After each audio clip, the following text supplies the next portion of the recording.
नमस्कार दोस्तों, मैं नागेंद्र सिंह और मेरे यूट्यूब चैनल में आप सबका स्वागत है। आज हम करने वाले हैं क्वेश्चन नंबर 115 से आगे। तो क्वेश्चन नंबर 115 कह रहा है, दो वर्गों के परिमाप 24 सेंटीमीटर तथा 32 सेंटीमीटर हैं। इन वर्गों के क्षेत्रफलों के योग के बराबर क्षेत्रफल वाले तीसरे वर्ग का परिमाप है। तो दोस्तों, हम तीसरे वर्ग का परिमाप तभी निकाल सकते हैं जब हमें तीसरे वर्ग की भुजा प्राप्त होगी। और तीसरे वर्ग की भुजा के लिए हमें यहाँ पे देख लो दिया हुआ है कि जो इन दो वर्गों के क्षेत्रफलों का योग है वो इस तीसरे वर्ग के क्षेत्रफल के बराबर है।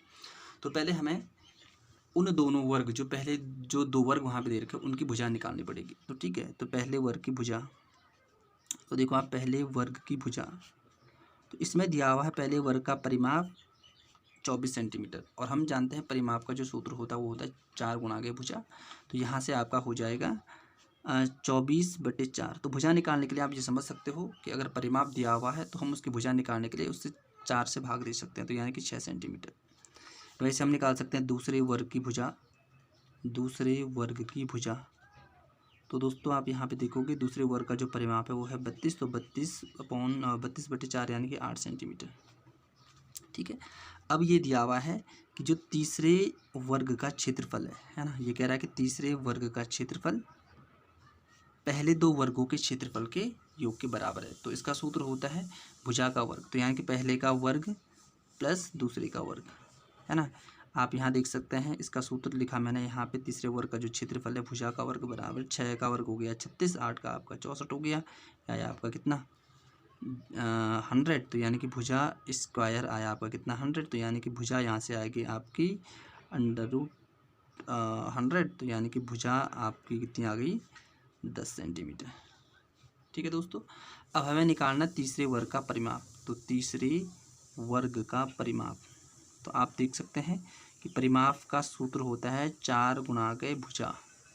तो दोस्तों ये भुजा कितनी आई 10, तो 4 गुणा के 10 यानी कि 40 सेंटीमीटर। तो देखो यहाँ पे कोई आंसर 40 सेंटीमीटर हो सकता है क्या? तो ये हमारा option number first is correct 40 centimetre. अब हमारे पास जो नेक्स्ट क्वेश्चन है वो है क्वेश्चन नंबर 116। तो ये कह रहा है कि यदि 1 मिलीमीटर भुजा वाले पी वर्गों को मिलाकर 1 सेंटीमीटर भुजा का एक वर्ग बनाया जाता है तो पी का मान होगा। ठीक है दोस्तों, हमें ये निकालना है कि पी का मान क्या होगा। अब हमें ये याद रखना है यहाँ पे कि जब हम बहुत सारे छोटे छोटे वर्गों को मिला के एक बड़ा वर्ग बनाएंगे तो क्षेत्रफल दोनों के क्या होंगे, सेम होंगे। तो देखो यहाँ पे मैं इसको कैसे सॉल्व कर सकता हूँ। ये 116 नंबर का जो क्वेश्चन है वो क्या कह रहा है कि कितने छोटे वर्ग है हमारे पास पी, तो पी गुणा के मैं लिख सकता हूँ छोटे वर्ग का क्षेत्रफल, मतलब एक छोटे वर्ग का क्षेत्रफल बराबर बड़े वर्ग का क्षेत्रफल। ठीक है दोस्तों, छोटा वर्ग मतलब जिसकी भुजा दे रखी है 1 मिलीमीटर और बड़ा मतलब जिसकी भुजा दे रखी है 1 सेंटीमीटर। तो हमें पता कि वर्ग का क्षेत्रफल होता है भुजा का स्क्वायर, है ना। अभी आगे भी हमने यूज़ किया था। तो भुजा स्क्वायर मतलब भुजा कितनी दे रखी है 1 millimetre square is equal to, the बड़े का क्या हो जाएगा 1 सेंटीमीटर, तो 1 सेंटीमीटर स्क्वायर। ठीक है, ये मैंने इसका होल स्क्वायर कर लिया। अब आपको पता है कि हमें निकालना है पी, तो P is equal to the हो जाएगा 1 सेंटीमीटर इंटू 1 सेंटीमीटर और अपॉन हो जाएगा आपका कितना 1 मिलीमीटर इंटू 1 मिलीमीटर। ठीक है दोस्तों, ये मैंने ऐसे क्यों किया, क्योंकि हमें पता है कि वर्ग का मतलब होता है किसी भी संख्या को 2 बार गुणा करना। अब आप देखो हमें सेंटीमीटर को कन्वर्ट करना है, क्योंकि भाई यहाँ पे भाग दे रहे तो भाग तभी दे सकते हैं या तो मिलीमीटर को सेंटीमीटर में बदले या सेंटीमीटर को मिलीमीटर में बदले। तो यहाँ पे हम सेंटीमीटर को मिलीमीटर में बदल सकते हैं। तो 1 सेंटीमीटर में आपका होता है 10 मिलीमीटर, और फिर ये भी 1 सेंटीमीटर में आपका 10 मिलीमीटर, और अपॉन हो जाएगा 1 मिलीमीटर इंटू 1 मिलीमीटर। ठीक है दोस्तों, मिलीमीटर से मिलीमीटर कटा, मिलीमीटर से मिलीमीटर कटा, और 10 गुणा के 10 आपका हो जाएगा 100। तो यानी कि जो पी का मान आया आपका पाया 100। ठीक है दोस्तों, तो ये आप देख सकते हैं हमारा जो आंसर होगा 116 का बी 100। ठीक है दोस्तों। ओके दोस्तों, अब हमारे पास है क्वेश्चन नंबर 117। इस वाले क्वेश्चन में दिया हुआ है चित्र में नीचे दिए गए ठोस का नाम है, और ऑप्शन है हमारे पास त्रिभुजाकार पिरामिड, आयताकार प्रिज्म, त्रिभुजाकार प्रिज्म और आयताकार पिरामिड। तो दोस्तों ये जैसे आपको शेप से दिख रहा होगा कि ये आपके पास है प्रिज्म। ठीक है दोस्तों, और प्रिज्म भी देख लो, यहाँ पे 2 ऑप्शन हमारे पास, एक है आयताकार प्रिज्म और एक है त्रिभुजाकार प्रिज्म। तो आपको ये बता दूं मैं कि अगर किसी भी प्रिज्म में उसके जो क्या होते हैं, ये फेस होते हैं, मतलब जो इसके फलक होते हैं, अगर वो त्रिभुज के आकार के हो तो वो कहलाता है आपका त्रिभुजाकार प्रिज्म, और अगर आयत के आकार के हो तो वो कहलाएगा आपका आयताकार प्रिज्म। तो हम देख सकते हैं यहाँ पे ये जो इसका फ्रंट फेस और जो इसका क्या है लास्ट फेस है वो त्रिभुजाकार है, इसलिए इसका जो आंसर होगा वो होगा आपका त्रिभुजाकार प्रिज्म। ठीक है दोस्तों, हमारे पास होगा क्वेश्चन नंबर 118। इसमें दिया हुआ है 5 क्रमांगत प्राकृतिक संख्याओं का औसत m है। यदि अगली 3 प्राकृतिक संख्याओं को सम्मिलित किया जाए तो नया औसत m से कितना अधिक होगा।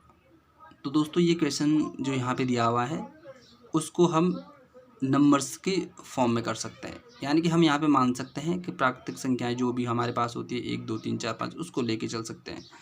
तो आप यहाँ पे देखोगे कि पहले क्या बता रहा है, ये पहले बता रहा है कि 5 क्रमांगत प्राकृतिक संख्याएं। तो सपोज देख लो मैं उन 5 क्रमांगत संख्याओं को लेता हूँ कि एक है हमारे पास 1, फिर है 2, फिर है 3, फिर 4, फिर 5, ये क्रमांगत संख्या हो गई। ठीक है दोस्तों, प्राकृतिक संख्या मतलब जो आपका 1 से शुरू होती है। तो ये हमने ले ली 1 2 3 4 5। अब हमें निकालना इसका औसत। तो देख लो औसत का जो सूत्र होता है वो होता है आपका पदों का योग बटे पदों की संख्या। तो हमें इन सब का योग निकालना पड़ेगा। तो देखो आप 5 धन 4 9, 9 3 12, 12 2 14, 1 15, तो यानी कि 15 बटे 1 2 3 4 5, यानी कि जो औसत आया वो आया अभी कितना 3। ठीक है, यानी कि ये किसकी वैल्यू है, it is the value of m, ये m का मान है। जैसे वो कह रहा था यहाँ पे कि जो औसत है वो है m, तो m की जगह पे यहाँ आपका कितना 3। अब वो कह रहा है कि यदि हम इनमें 3 और प्राकृतिक संख्याओं को सम्मिलित करें तो जो नया औसत है वो कितना अधिक होगा m से, है ना। तो अभी देख लो अगर मैं इसमें 3 संख्याएं और ऐड करता हूँ तो ये आप समझ सकते हैं 5 6 7 8। ठीक है, अब इसका औसत निकालना हमें। तो देख लो जो नया औसत आएगा वो देखना कि पहले औसत से कितना अधिक है। तो इसको फिर देख लो, यहाँ तक आपका हमें पता है 15 आया था, तो 15 6 21, 21 और 7 होता है आपका 28, और 28 और 8 होता है आपका 36, है ना। तो ये मैंने लिख दिया 36, और बट्टे हो जाएगा आपका 1 2 3 4 5 6 7 8, है ना। अब 8 से इसको अगर हम भाग देते हैं तो 8 चौको 32 बचा कितना 4, 8 पंजे 40। ठीक है, तो अब हमें ये देखना है कि ये जो अब का औसत आया वो पहले वाले से कितना अधिक है।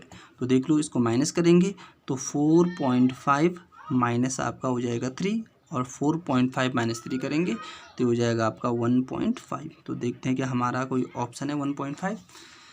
तो दोस्तों ये आप देख सकते हैं यहाँ पे जो ऑप्शन नंबर बी है वो आपका करेक्ट हो जाएगा। ठीक है दोस्तों, तो आज की वीडियो में इतना ही करेंगे क्योंकि हमारा वीडियो लंबा हो जाएगा। Okay friends, thank you.